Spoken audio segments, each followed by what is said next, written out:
Now we're on the last topic of this section. I know it's been a long section, last topic, and that's type augmentation.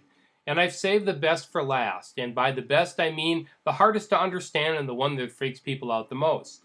Type augmentation, well, it's odd. Sometimes you need to combine things from more than one domain. Sometimes that's just what you need to do. I mean, sometimes you need a justice person, and that's just fine. But sometimes what you really need is a person with some stuff from justice and some stuff from emergency management. The problem is XML schema doesn't support multiple inheritance. What I mean by that is in XML schema, you can take a base type and extend from it to make a more specialized version and add additional things to it. So you can take a NIEM core person, add things to it, and make a CIFAS person. But you can't base it off of two different sources. You can't make a new person off of, say, the existing CIFAS person and an existing emergency management person. That just doesn't work in XML schema without really replicating a whole bunch of work. Plus, conceptually, the idea of a special cross-domain person doesn't really work either. You can kind of say, I've got a justice person. I can kind of see that, but to say I have a justice/intelligence person, conceptually that doesn't really work anymore. So what augmentation does is, well, technically we're specializing, we're making special things, but we use some terminology to make it clear that we're not really meaning to specialize. We're not really making a special kind of person or a special kind of whatever.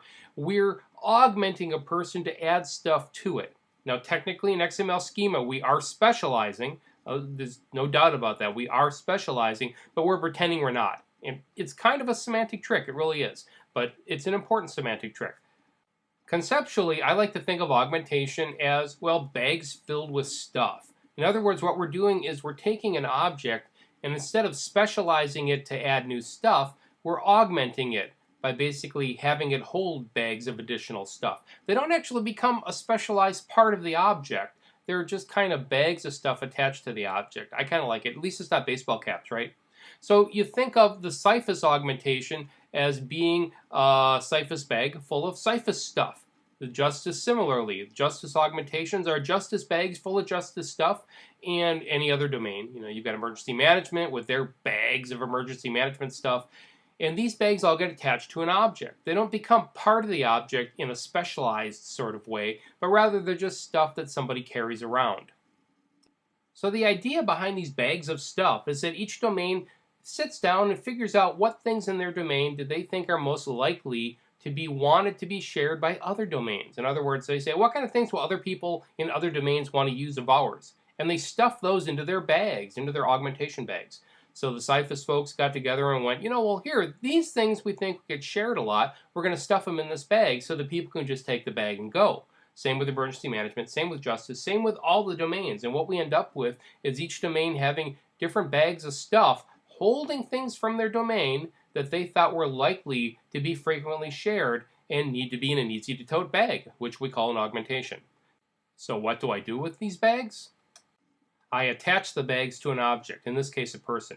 So when you're looking at augmentations and trying to wrap your head around them, remember, this guy holding these two bags is not a special thing. He's not a special CIFAS/justice person. Instead, he's just a guy holding bags of CIFAS stuff and justice stuff. Basically, it's a way to attach that information to an object without having it be part of the object.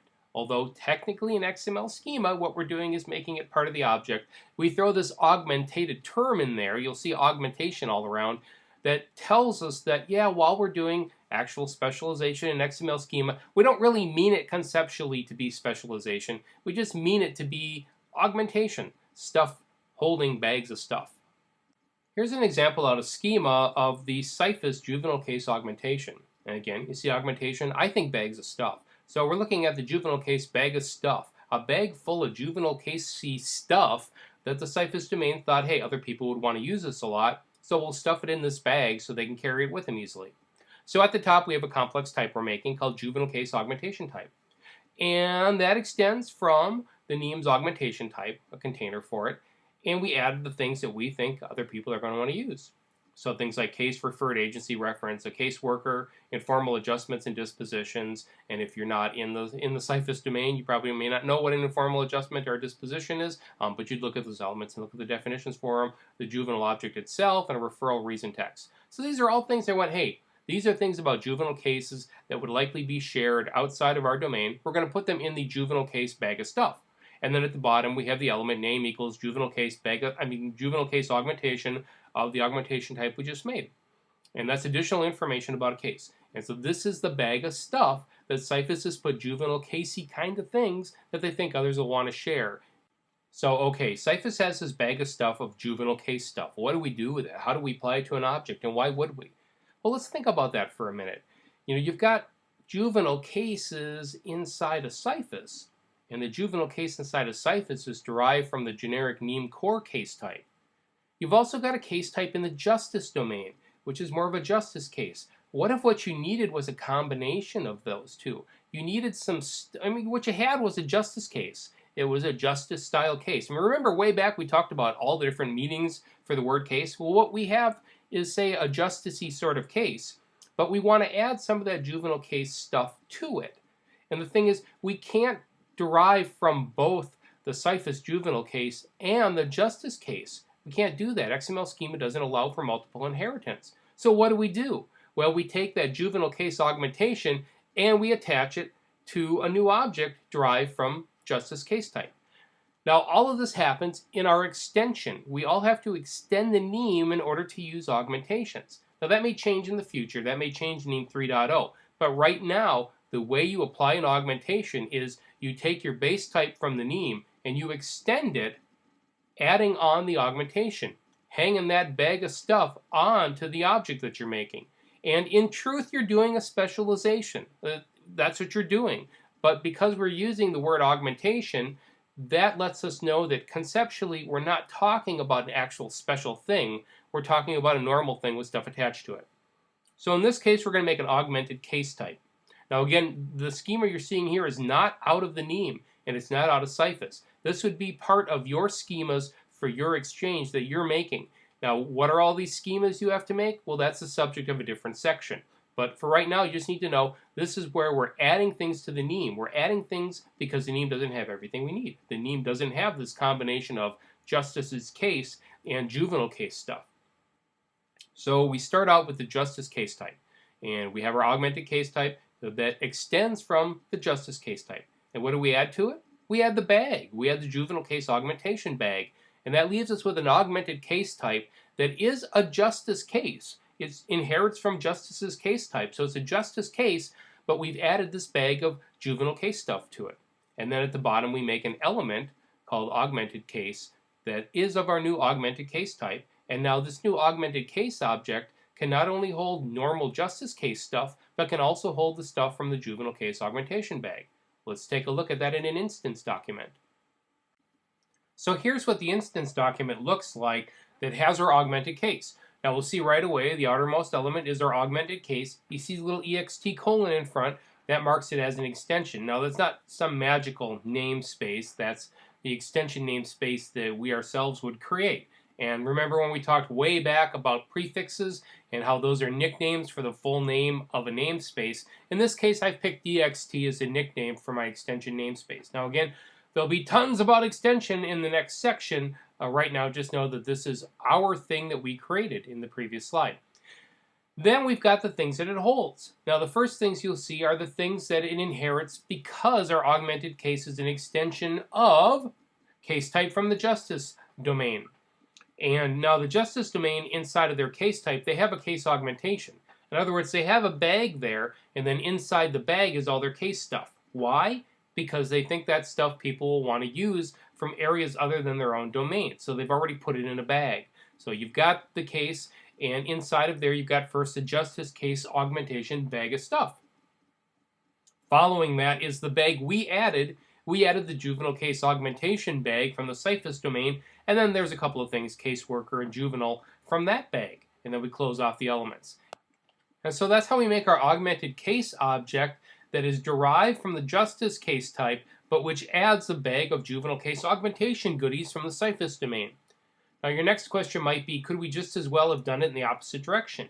Could we have made our augmented case based on the case types out of CIFAS and then added the case augmentation bag from Justice? And the answer is yeah, that would have worked just as well given the different elements that we're using.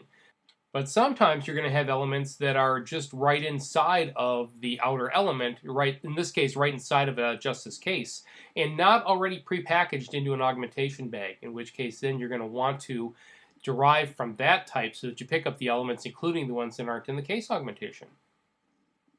So finally, we end off this section with an exercise using type augmentation. Using the snippets of schema on the next 2 slides, we're going to ask you to create a new snippet of schema that extends NIEM core person type to add the 2 augmentations. And you'll see the 2 augmentations on the next 2 slides, one from CIFAS and one from the Justice domain.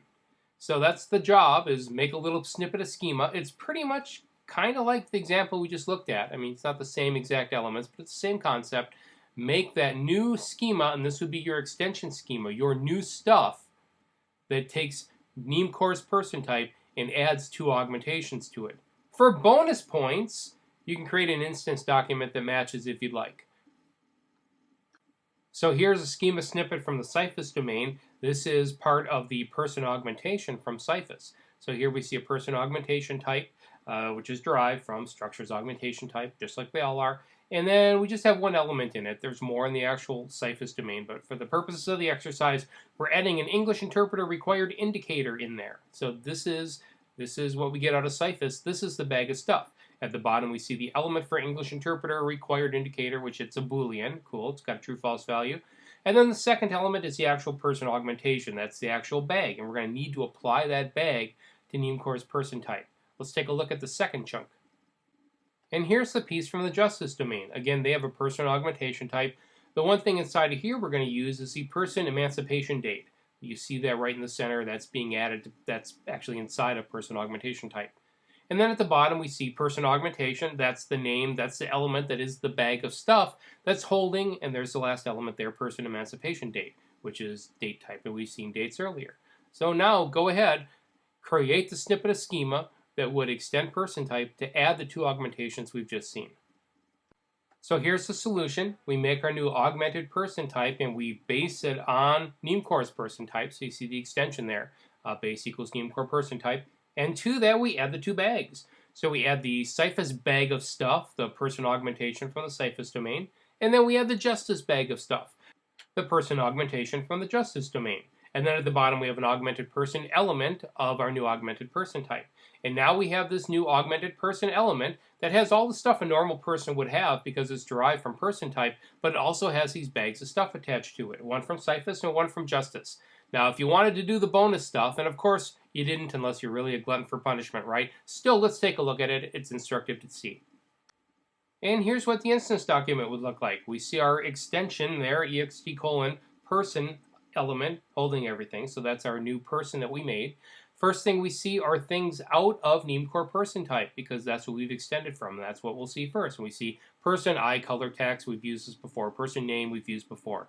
And then we get to our first bag of stuff, and the one we did from the CIFAS domain. So there's the person augmentation bag of stuff there with the English interpreter required indicator inside, and this time we said it was false. And then that augmentation ends, and then we have the augmentation from the Justice domain. And again, that's person augmentation, but this time from Justice, so it has the J: prefix, and that has the person emancipation date, and inside there is whatever the date is for that person's emancipation date. And then we end the person augmentation and the person, and there is our augmented person object. Again, I need to stress, it's not a special kind of person. It's not a special CIFAS/Justice person. Instead, it's a plain old person holding some bags of stuff. A bag of CIFAS stuff and a bag of Justice stuff. Finally, a few words about the future of augmentations. NIEM 3.0 will change how augmentations are done. It's one of the rationales for having a NIEM 3.0 release. One thing that's likely is that mounting points will already exist inside of all the objects that can be augmented. This means that you won't have to extend a type just to add augmentations to it. The augmentation hook will already be there, if you will. You might also be able to add single elements without having a bag. So think of it as, if it's a human holding a bag of stuff, but if they're only needing one item, then they can just hold it in their hand. They don't need a bag for it. Whether these things will actually occur for NIEM 3.0 changes and augmentations, I can't say because things are still being nailed down. But these are likely future changes for augmentations in NIEM 3.0. Finally, a little licensing information about these materials. These materials are licensed under a Creative Commons license. What that means is that you can take these materials and distribute them yourself, or you can use them as a base for making derivative works. There are, however, two limitations involved. Limitation number one is that if you do distribute these works, you have to distribute them under a license identical to the one I'm showing you right now. And if you want more information about it, there's a URL on the screen. So if you distribute the works, you have to keep the Creative Commons license on them. The reason for that is that it ensures that other people can then take your work and do more stuff with it. These materials go back well over a decade in their original form, and they have been modified and enhanced throughout the years because this license protects the ability to do that. So it's very important. The second part of it is attribution. You need to give credit to the original authors of the work that you're using. So in this case, we're going to give credit to the various works that this work is based upon, and that's in the next slide.